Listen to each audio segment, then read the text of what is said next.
حضرت نواس بن سمان رضی اللہ تعالیٰ عنہ فرماتے ہیں کہ ایک دن رسول اللہ صلی اللہ علیہ وآلہ وسلم نے دجال کا ذکر کیا۔ چنانچہ آپ صلی اللہ علیہ وآلہ وسلم نے فرمایا کہ اگر دجال نکلے، بالفرض میں تمہارے درمیان موجود ہوں، تو میں اس سے تمہارے سامنے جگڑوں گا اور اس پر غالب آؤں گا۔ اگر دجال اس وقت نکلا جب میں نہ ہوں گا، تو پھر تم میں سے ہر شخص اپنی ذات کی طرف سے اسے جگڑنے والا ہوگا، اور میرا وکیل اور خلیفہ ہر مسلمان کے لیے اللہ تعالیٰ ہے۔ دجال جوان ہوگا، اس کے بال گنگرالے ہوں گے اور اس کی آنکھ کھلی ہوئی ہوگی، گویا میں اس کو قطن کے بیٹے عبدالعزیز سے تشبیہ دے سکتا ہوں۔ بس تم میں سے جو شخص اس کو پائے، اس کو چاہیے کہ وہ اس کے سامنے سورۃ الکہف کی ابتدائی آیتیں پڑھے، کیونکہ وہ آیتیں تمہیں دجال کے فتنے سے محفوظ رکھیں گی۔ یاد رکھو کہ دجال اس راستے سے نمودار ہوگا جو شام اور عراق کے درمیان واقع ہے، اور دائیں بائیں فساد پھیلائے گا۔ اے اللہ کے بندو، تم ثابت قدم رہنا۔ راوی کہتے ہیں کہ ہم نے عرض کیا، یا رسول اللہ، وہ کتنے دن زمین پر رہے گا؟ آپ صلی اللہ علیہ وآلہ وسلم نے فرمایا کہ وہ 40 دن رہے گا۔ ان میں سے ایک دن تو 1 سال کے برابر ہوگا، اور ایک دن 1 مہینے کے برابر ہوگا، اور ایک دن 1 ہفتے کے برابر ہوگا، اور باقی دن تمہارے دنوں کے مطابق ہوں گے۔ ہم نے عرض کیا، یا رسول اللہ، ان دونوں میں سے جو ایک دن 1 سال کے برابر ہوگا، کیا اس روز ہماری 1 دن کی نماز کافی ہوگی؟ آپ صلی اللہ علیہ وآلہ وسلم نے فرمایا کہ نہیں، بلکہ نماز پڑھنے کے لیے 1 دن کا حساب لگانا ہوگا۔ ہم نے عرض کیا، یا رسول اللہ، وہ زمین پر کتنا زیادہ تیز چلے گا؟ آپ صلی اللہ علیہ وآلہ وسلم نے فرمایا کہ وہ اس ابر کی ماند تیز رفتار ہوگا جس کے پیچھے ہوا ہو۔ وہ ایک قوم کے پاس پہنچے گا اور اس کو اپنی دعوت دے گا، لوگ اس پر ایمان لے آئیں گے۔ پھر وہ ابر کو بارش برسانے کا حکم دے گا تو ابر بارش برسائے گا، اور زمین کو سبزہ اگانے کا حکم دے گا تو زمین سبزہ اگائے گی۔ پھر جب شام کو اس قوم کے مویشی آئیں گے جو چڑھنے کے لیے صبح کے وقت جنگلوں بیابان میں گئے تھے، تو ان کے کوہان بڑے بڑے ہو جائیں گے اور ان کی کوکھیں تن جائیں گی۔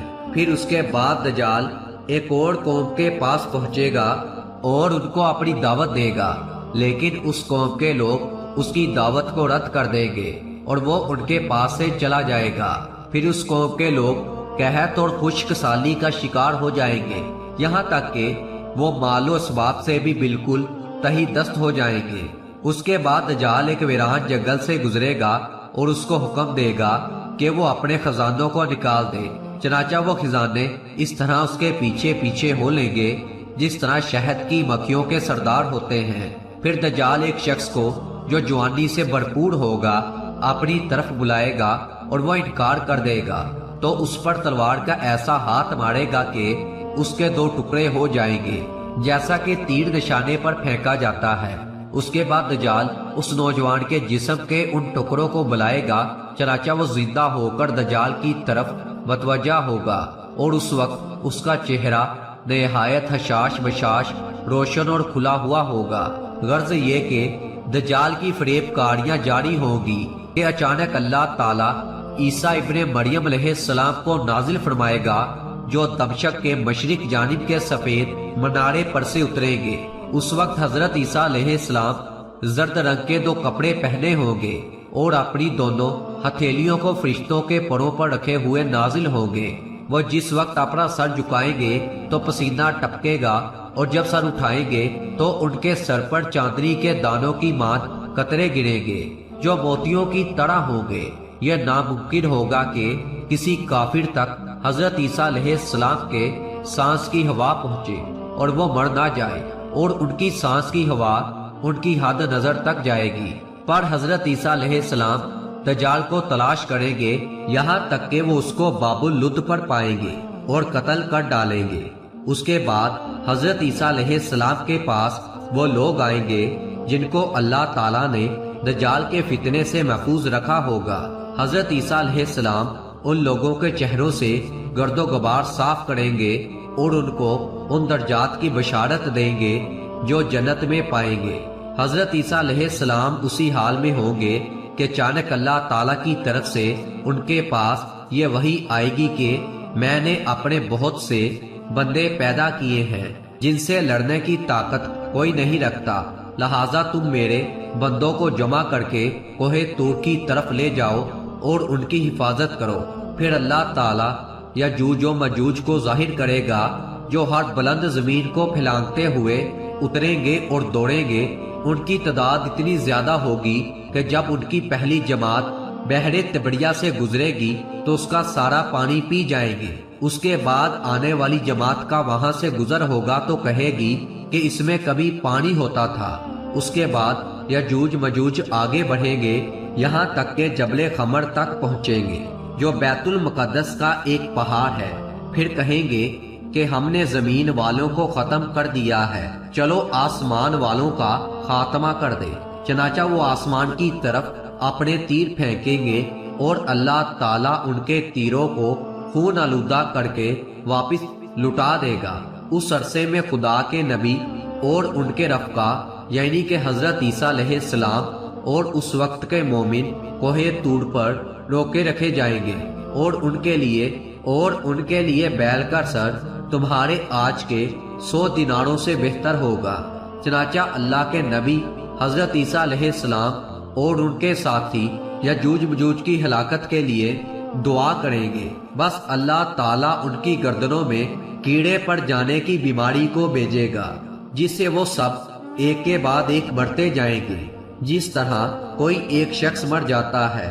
اللہ کے نبی حضرت عیسیٰ علیہ السلام اور ان کے ساتھی پہاڑ سے زمین پر آئیں گے اور انہیں زمین پر ایک بالشت کا ٹکڑا بھی ایسا نہیں ملے گا جو یاجوج ماجوج کی چربی اور بدبو سے خالی ہو۔